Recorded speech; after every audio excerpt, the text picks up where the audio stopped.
오늘날은 현대 문명 사회가 되어 가지고 현대인들은 고대인들처럼 그렇게 자연이라든가 또는 초월적인 존재인 신 이런 존재에 대해서 그렇게 두려워하지 않습니다. 너무나 과학물질 문명이 발달해서 사람들은 어떻게 보면 과학 문명에 짓눌려서 살아가고 있는 것은 아닌가 이런 생각도 해보게 되는데요. 그러다 보니까 지금 눈앞에 현란하게 번뜩이는 이런 과학 문명은 도리어 두려워할지언정 보이지 아니하는 이런 신의 존재는 두려워하지 않는 게 또 현대인들 같다는 생각을 하게 됩니다. 그러나 우리가 알다시피 고대인들은 그렇지가 않았습니다. 그들의 삶 그 자체가 자연과 직접적으로 맞닿아 있었고 또 자연이 제공해주는 혜택을 누리면서 살아야 했기 때문에 고대인들에게 있어서 신이라는 존재는 바로 그들의 생존 그 자체와 직결되어져 있었다고 할 수가 있습니다.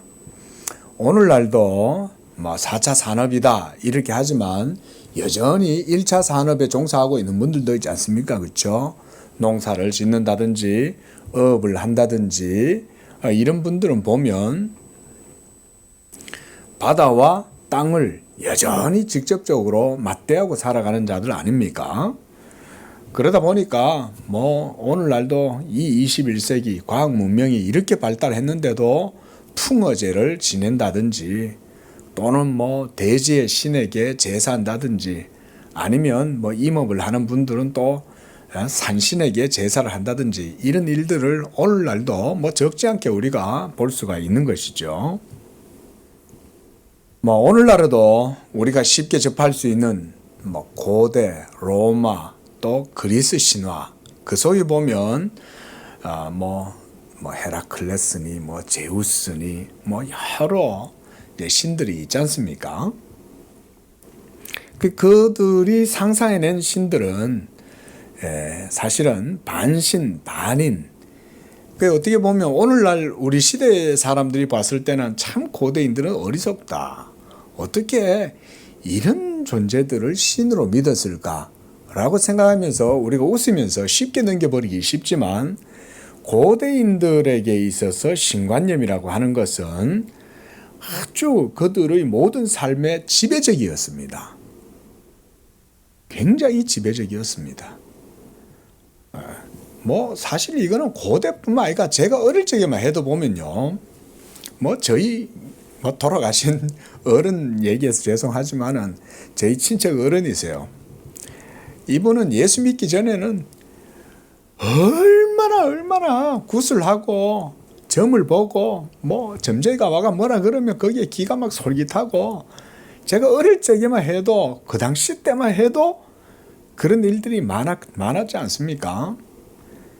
또 제가 한참 커가지고는 이태원에서 사역할 때도 그때는 전도사였는데 그 당시에 그 이태원에 있는 교회 주변에도 점쟁이들 무당들이 그렇게 많았어요.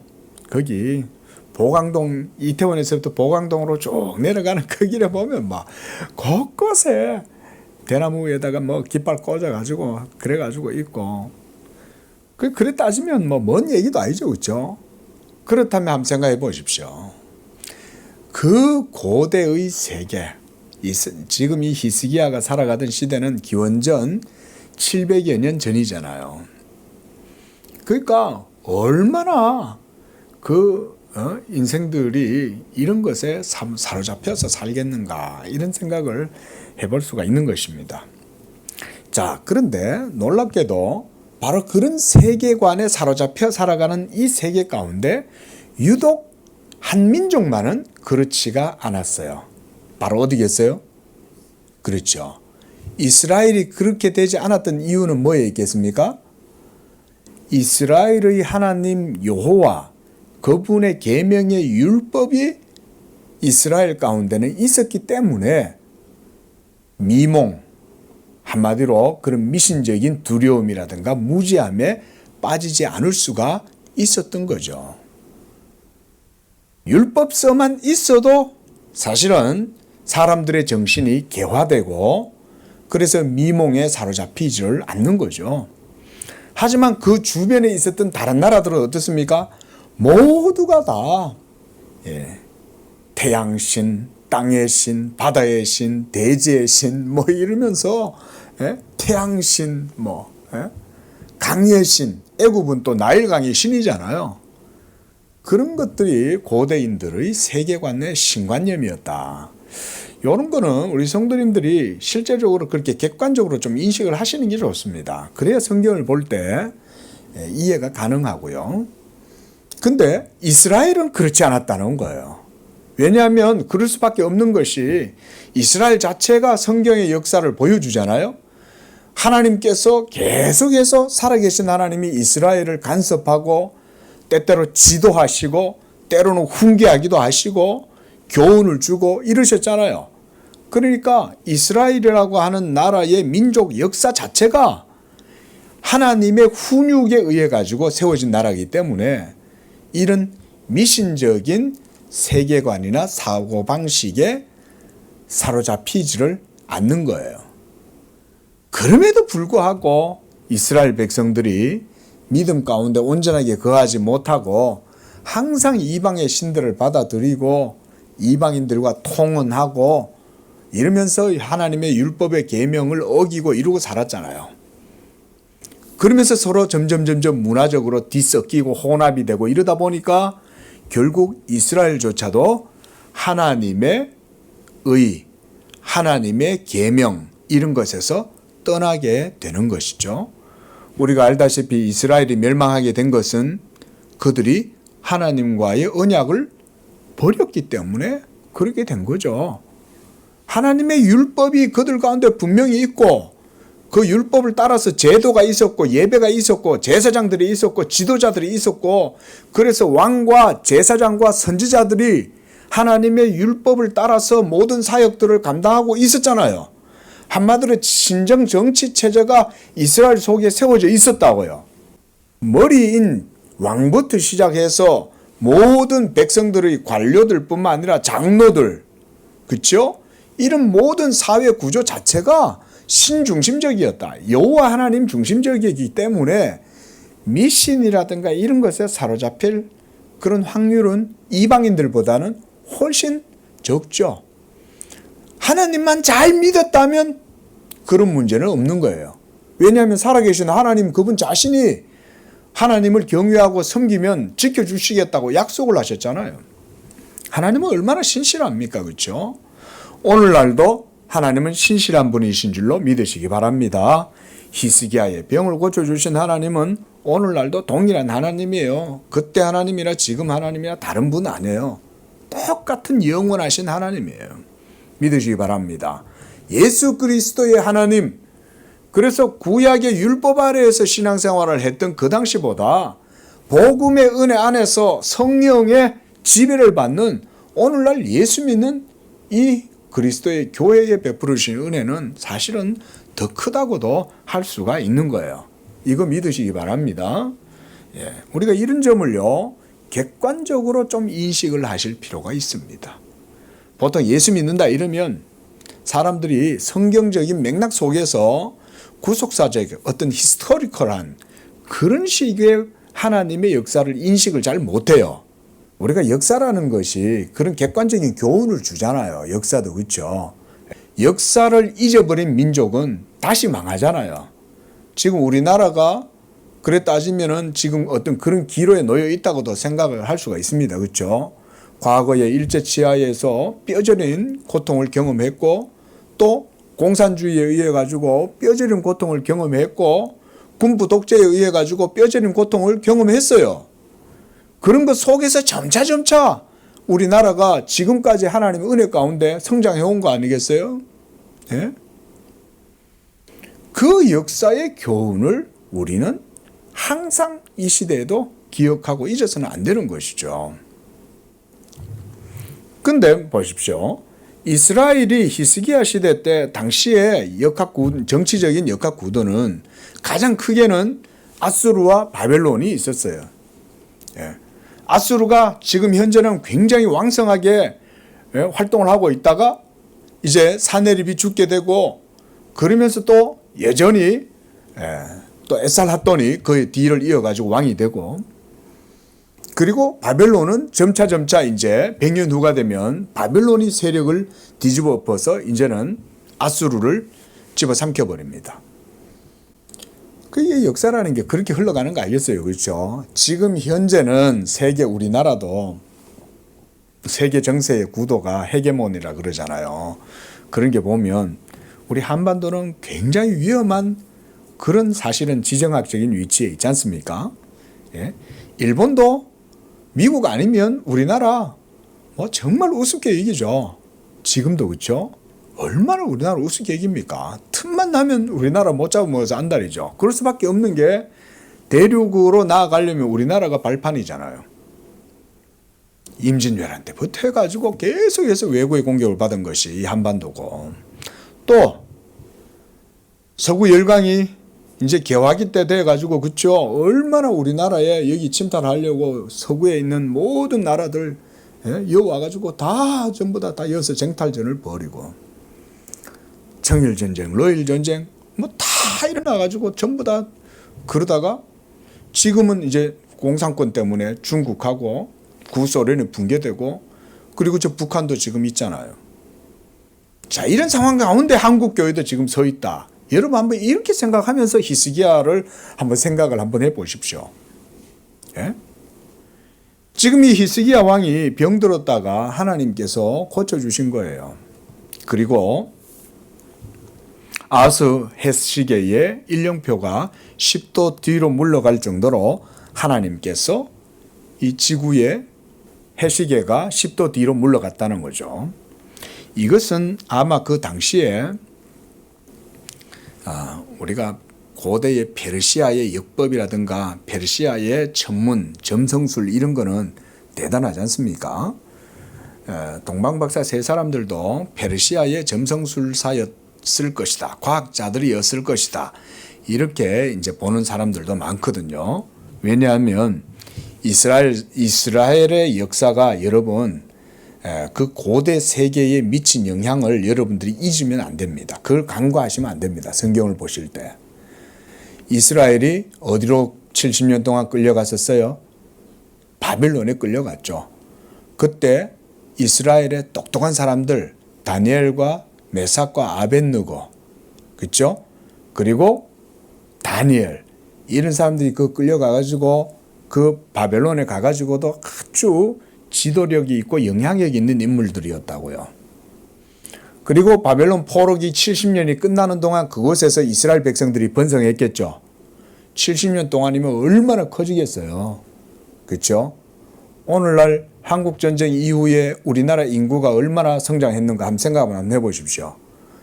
반토막이 났는데도 불구하고 지금 뭐 인구 정확히 모르겠지만 5천만이다 라고 한번 생각을 해보세요.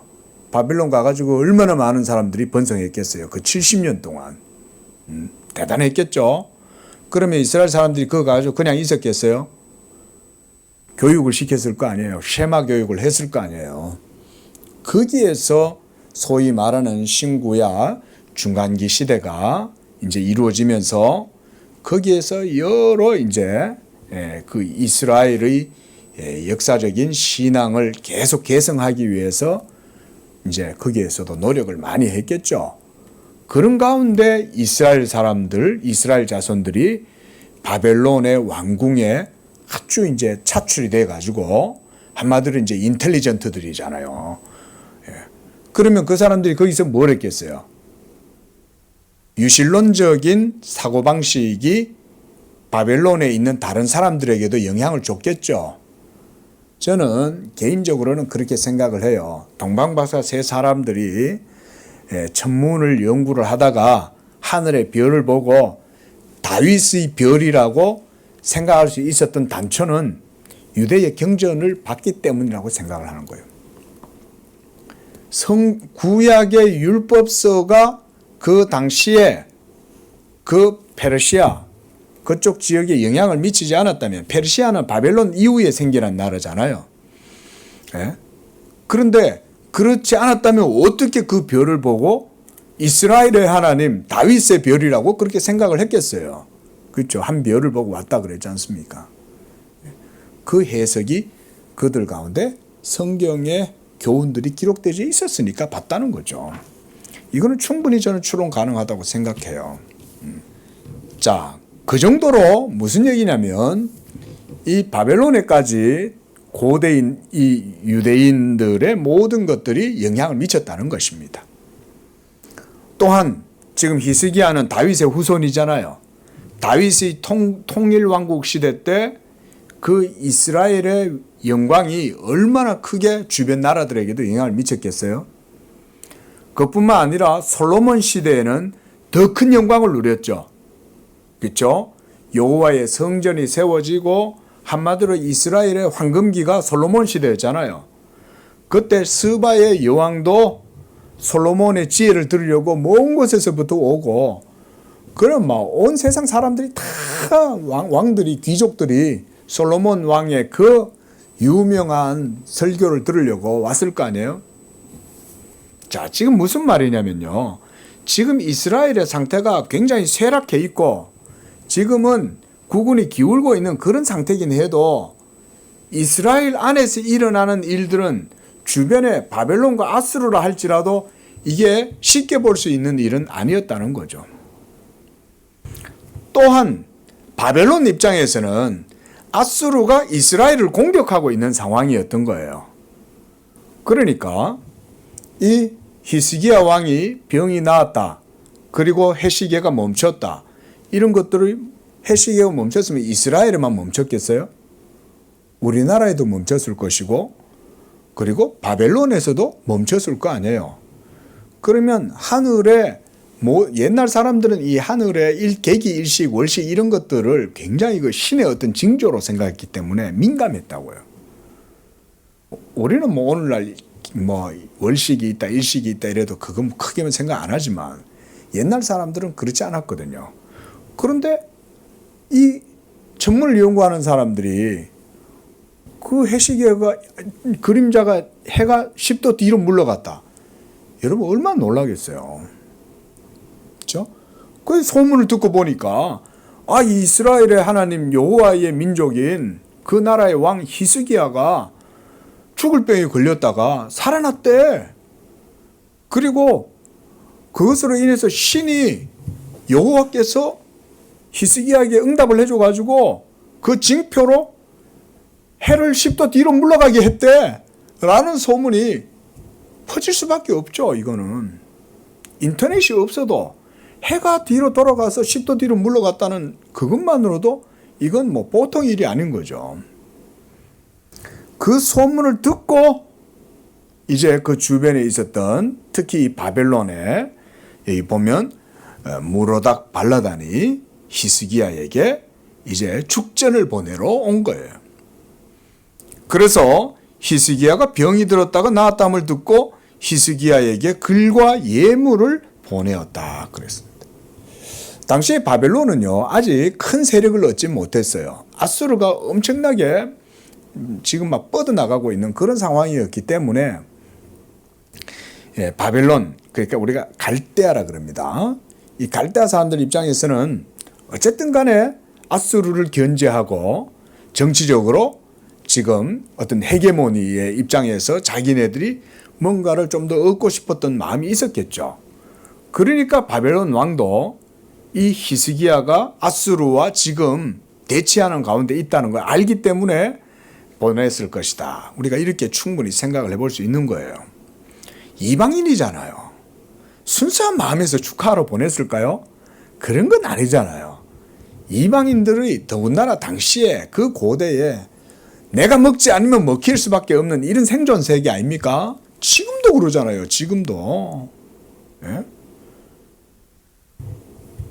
지금도 푸틴이 자기들 나라 뺏기기 싫으니까 그냥 어쨌든 간에 집어삼키려고 그러다 보면 오히려 나토 연맹 전선이 더 지금 견고하게 세워지는 자기들 입장에서는 자기들이 원하지 않은 상황이 지금 이루어지는 거죠. 그러니까 중국도 지금 함부로 못 나서는 거예요. 이 예측할 수가 없는 거예요. 옛날에 재래식 전쟁이 이루어질 때는 힘으로 됐거든. 근데 오늘날은 이게 전쟁 상황이 틀린단 말이에요. 각종 SNS, 미디어, 위성 이런 것들이 전부 다 하늘에 구름대 같이 위성들이 꽉 차 있잖아요. 예? 일론 머스크가 뭐 스타링크 그 회사 그 위성 회사를 통해 가지고는 예? 우크라이나의 모든 그 인터넷 상황들이나 이런 것들을 그거다가 다 열어놔 가지고는 우크라이나 사람들이 전쟁을 치르면서 실시간으로 다 하잖아요. 저도 SNS에 그래서 제가 그 트위터를 안 했는데 저도 이번에 그래서 트위터 계정을 열었어요. 그래가지고는 우크라이나의 전쟁 소식을 전하는 그런 사람들의 트위터를 제가 이렇게 연결을 해놓고 보고 있거든요. 그 유튜브보다 더 빨라요. 유튜브는 업로드하고 막 이런 게 되게 조금 더 트위터보다 느린데 트위터는 실시간으로 탁탁 찍으면은 1, 2분 만에 그냥 쫙쫙쫙 그대로 올라와요. 실시간으로 그냥 보는 거죠. 그러니까 지금 이 전쟁이 이런 상황으로 돌아가니까 저 중국도 지금 가만히 보니까 이게 심상치 않거든. 자칫 자기네들도 거기 개입해주고 개입해서 괜히 끼어들었다가는 중국도 자칫하면 무너질 수 있는 가능성이 큰 거예요. 중국 내에도요 보면 소수민족들이 분열이 심합니다. 그래서 독립을 외치는 나라들이 많거든요. 중국 내에도. 예. 그 천안문 사태가 일어난 지 뭐 얼마나 됐어요. 그렇죠? 근데 중국은 지금 겁도 없이 지금 대만하고 지금 계속 긴장관계 유지하고 있는 상황인데 러시아 편들 기회가 없어요. 자칫하면 중국이 자칫하면 무너지는 거예요. 그러니까 지금 상황은 쉽지가 않죠. 근데 그것도 모르고 푸틴은 정말 보면 한마디로 진짜 무식 용감한 사람인 거예요. 막 무대뽀한 거예요. 그냥 밀어붙이는 거죠. 덩치가 크니까. 그 결국 이제 시간이 지나니까 러시아 내의 정세도 이제 다 이제 미천이 드러나는 거 아니에요? 밑바닥이 다 드러나 보이잖아요. 군부를 집권하고 있는 사람들이 얼마나 거기에 착보 비리가 많습니까? 방산 비리도 많고 나라가 썩었잖아요. 지도자들이. 푸틴만 썩었습니까? 밑에 다 썩었지. 그러니까 지금 못 이기는 거죠. 명분 없는 전쟁에 또 썩은 정신을 가지고 그래가지고는 또 그런 상태에서 또 전쟁을 치르니까 되겠어요? 당연히 안 되는 거지. 이 지금 바벨론 왕 무라닥 발라단이 사신들을 보내서 축전을 보내고 화환을 보내고 예물을 보내는 것은 다른 데 의도가 있는 게 아닙니다. 결국은 이스라엘과 아수르와의 상황을 파악하고 앞으로 자신들의 정치적 입지를 어떻게 해나갈 것인가를 계산을 하면서 보내는 거 아니겠어요? 예? 자, 그런데 이 히스기야가 한마디로 그런 사람인 거예요.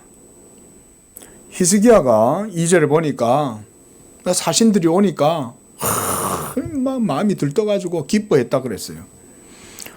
그런데 기뻐만 하면 좋겠는데 이 든데머리 없이 그냥 나라에 보물 창고, 은금과 향료와 보배로운 기름과 모든 무기고에 있는 것. 무기고는 이거는 나라의 1급 비밀 아닙니까?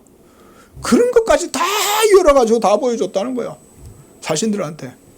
그러니까 사신들은 굳이 촬영할 필요도 없어. 그죠? 예? 비밀 카메라 가져와가지고 찍을 필요도 없잖아요. 다 보여주는데 뭘. 예? 왕이 그냥 데려다니면서 나라의 국고, 창고, 또 군기고까지 다 보여주니까 참 이게 해서는 안 될 짓을 지금 히스기야 왕이 지금 하고 있는 거죠. 그리고 2절 하반절에 보면 히스기야가 궁중의 소유와 전 국내의 소유를 보이지 아니한 것이 없다 그랬죠. 한마디로 뭡니까? 지금 히스기야는 자랑하고 있는 거죠. 자랑하고 있는 거죠. 자, 저는 여기서 히스기야 왕이 참 이게 인간의 연약함이 이런 거라고 보는 거예요. 좀 전까지 죽을 지경이 돼가지고 하나님 앞에 살려달라고 울고불고 때를 쓰고 그래가지고 하나님이 살려주신 거 아니에요. 살려주셨는데 그새 건강이 회복돼가지고는 그 당시 시절을 또 잊어버린 거죠. 예?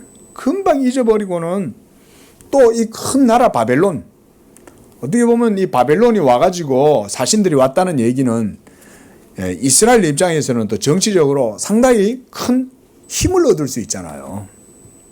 그러니까 아마 히스기야가 이런저런 이유 때문에 굉장히 마음이 들떴던 것 같아요. 예? 왜냐하면 바벨론이 우리와 같이 이제 협력을 하면, 조인을 하면 아수르는 싫어할 거 아니에요. 그게 막 다 보여주었다. 자, 여러분, 여기서 우리가 얻어야 될 교훈은 이겁니다. 이스라엘을 지켜주시는 분은 바벨론입니까? 하나님입니까? 하나님이시잖아요. 지금 히스기야는 그 점을 망각하고 있다는 거예요. 참 한시도 깨어있지 않으면 안 되는 거예요. 그렇죠? 이 영적 생활에서 이런 교훈을 우리가 얻을 수가 있는 겁니다. 그때 하나님께서 선지자 이사야를 보냅니다. 그리고 이사야가 왕에게 가서 묻습니다. 그 사람들이 무슨 말을 하였으며 어디서 왕에게 왔습니까? 히스기야가 이르되 그들이 원방 곧 바벨론에서 내게 왔나이다. 바벨론이 이렇게 화친을 맺고 와가지고는 축하하고 이러면 기분이 좋을 거 아니에요. 예? 그럼 막 왕이 마음이 붕 떠가지고 이제 스스로 자만심이 부풀어 오른 거죠, 마음이. 여기서 우리가 조심해야 되는 거예요. 우리가 잘 될 때는 더 엎드리고 조심해야 되는 거예요, 잘 될 때는. 예? 그래야 하나님 앞에서 내 영적인 그런 것들을 놓치지를 않는 거예요.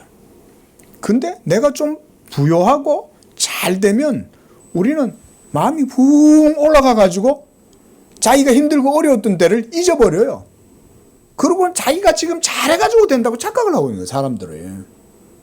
지금 히스기야가 지금 딱 그 모양이 된 거예요. 오늘 우리나라도 마찬가지죠. 저는 그러니까 말을 안 할 수가 없는 거예요, 이게. 우리 어른들이 그러잖아요. 우리 앞선 어른들은 옛날 시대 때 힘들고 어려운 고개들 다 겪고 이렇게 하셨으니까 그 시절을 아는데 젊은이들이 그런 걸 잊었다는 거 아니에요? 지금 히스기야 왕도 딱 그런 거 아니겠어요? 더군다나 지금 자기가 죽을 뻔하다가 다시 살아나서 하나님의 기적적인 은혜로 다시 살아난 게 언젠데 그새 잊어버리고 마음이 이제 바벨론한테 기울고 있지 않습니까? 근데 여러분, 우리가 알다시피 나중에 이 이스라엘을 공격하고 유다를 공격해서 무너뜨린 게 어느 나라예요? 바벨론이잖아요. 예? 결국은 100여년 후에 도리어 이렇게 히스기야가 온 왕궁의 창고들과 보물 창고와 군기고까지 다 드러내 보여주었던 그 바벨론에 의해 가지고 정복을 당하게 되잖아요. 바벨론의 왕들이 무슨 생각했겠어요? 얘네들 돌아가 가지고 바벨론 왕 무르닥발라단에게 보고했을 거 아니에요. 야, 이거 히스기야 왕이 정신없이 우리한테 다 보여주더라고요. 우리 다 봤어요. 그리고 다 보고 있을 거 아니에요. 거기에는 솔로몬의 엄청나게 많은 그 다이아몬드와 상아와 황금과 이런 것들이 가득합디다. 왕이시여. 저 아수르만 넘어지면 저 유다는 우리 것입니다. 그리고 그 유다의 솔로몬의 그 궁전에 있는 그 모든 부하는 우리 겁니다. 아니 그거 당연한 거 아니겠어요? 고대는요, 그 오늘날도 저 체첸 용병 뭐 이런 거 있죠. 러시아 전쟁에 그렇죠. 고대에도 용병들이 있었습니다. 여러분 그런 거. 고대도요. 바벨론이 어딘가를 공격하러 갈 때 자기들 나라의 군사들보다 돈을 사가지고 이 주변에 부족들 있잖아요. 막 별로 이름도 없고 이렇게 약하고 막 남 주는 거 먹고 살고 이런 사람들 있잖아요. 그런 사람들을 불러가지고 용병을 쓰는 거예요. 그런 가난한 나라들에게 이제 왜냐하면 자기들 속국이니까 그렇게 이용해가지고 공격하고 이렇게 하거든요. 그러면 너 저기에 금이 있어. 너 그거 갖고 오면 내가 거기서 너한테 좀 줄게. 이러는 거죠. 그러면 누가 공격하냐면 바로 그런 속국에 있는 이 나라들, 빈민국의 사람들이 나오는 거예요. 돈 벌려고. 돈이 없잖아요. 그렇게 해서 어쨌든 간에 자기들 세력을 어쨌든 키워야 되겠다는 생각을 하는 민족들, 소수민족들이 있었다고요. 그러면 그런 소수민족들을 규합해가지고 전쟁을 벌이는 거예요. 이걸 다 보여줬으니 이제 어떡할 거예요, 이제. 자기 속내를 다 보여준 거 아니에요. 그 4절에 하반절에 보면 내 궁전에 있는 것을 다 보았나이다. 내 창고에 있는 것으로 보이지 아니한 보물이 하나도 없나이다. 참 이사야 선지자가 그 말 듣고 기가 막혔을 거 아니에요. 진짜 참 어리석은 짓을 했구나. 그때 하나님께서 이사야를 통해서 말씀합니다. 6절에 보십시오. 보라, 날이 이르리니 네 집에 있는 모든 소유와 네 조상들이 오늘까지 쌓아둔 것이 모두 바벨론으로 옮긴 바 되고 남을 것이 없으리라. 여호와의 말이니라. 실제로 나중에 이렇게 되죠. 예레미야 선지자 시대 때 모두 다 싹 끌려갑니다. 그리고 7절에 보면 너에게서 태어날 자손 중에서, 그러니까 왕족이잖아요. 왕족들조차도 끌려가지고 잡혀가는데 그거 가가지고 뭘 하냐. 귀족이 되는 게 아니라 환관이 된다는 거예요. 환관.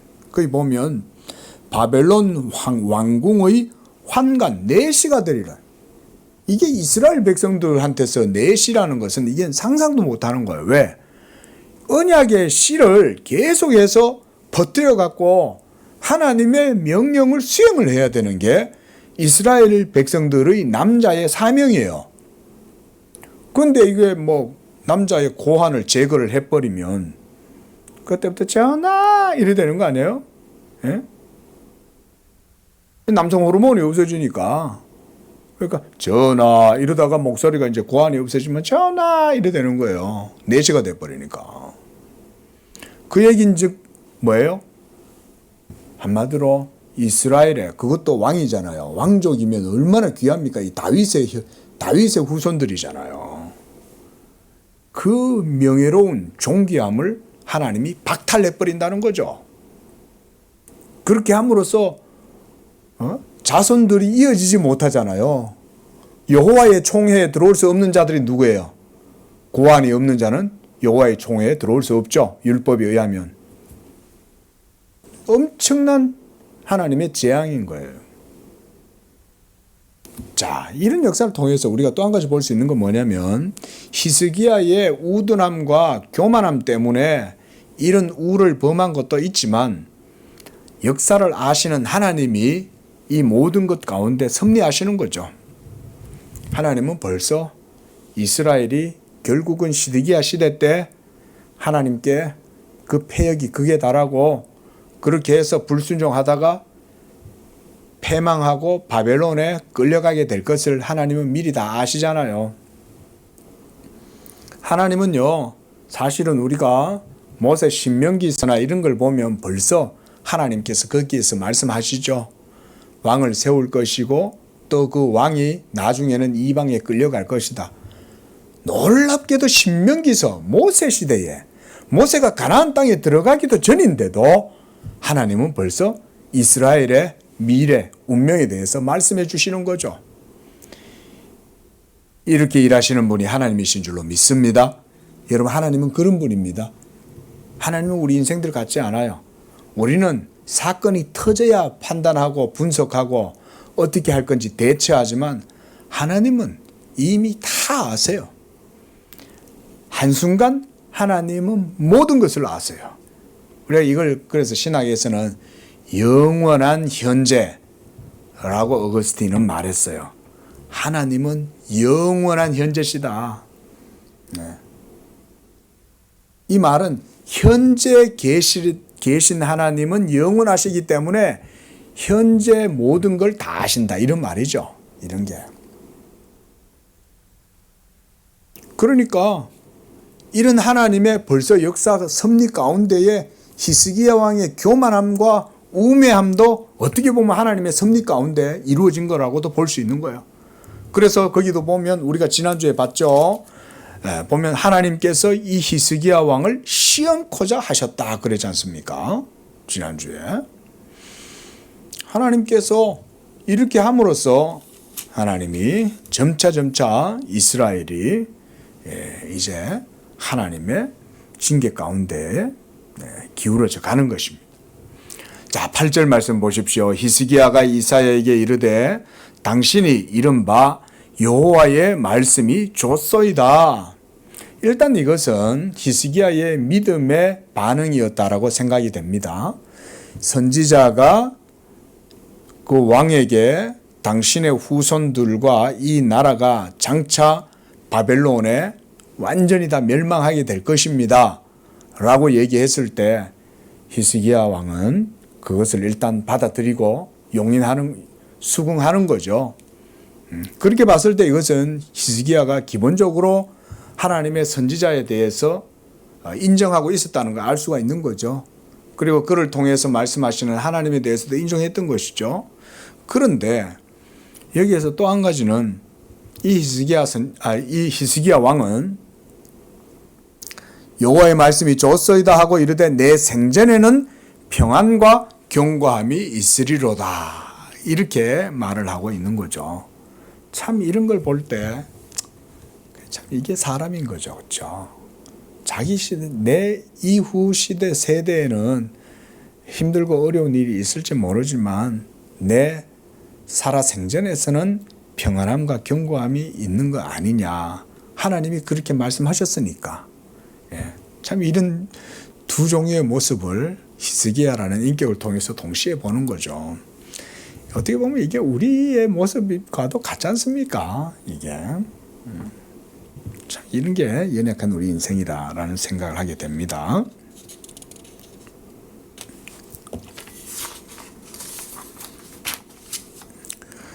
자, 이렇게 해서 이제 히스기야 왕은 하나님 앞에서 이런 삶을 살고 또 이스라엘 특히 유다는 점차 그 역사가 점차 이제는 바벨론의 속국이 되는 그런 과정 속으로 어떻게 보면 지금 이 사건이 전기가 된다고도 볼 수가 있는 거예요. 전환점이 된다고도 볼 수가 있는 것입니다. 우리 아무렇게 자랑하면 안 되는 거예요. 그렇죠?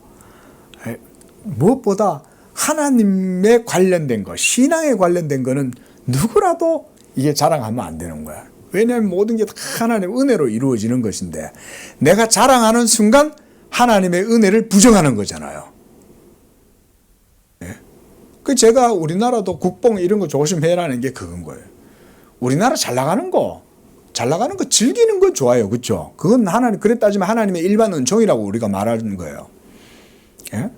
나라가 부강해지고 선진국이 되고 그렇게 해서 세상의 다른 나라들이 우리나라를 부러워하고 그런 건 좋아. 그걸 즐기는 건 좋아요. 그러나 그럼 어떻게 해야 돼요? 감사해야 되는 거죠. 그때 감사하면 되잖아요. 하나님이 우리나라를 이와 같이 지켜주셨다 이래야 되는데 그게 아니라 우리가 지금까지 이렇게 잘했다 이렇게 되는 거죠. 과연 그럴까요? 그렇죠. 그러니까 우리가 그럼 특히 예수 믿는 분들은 그러면 안 된다는 거예요.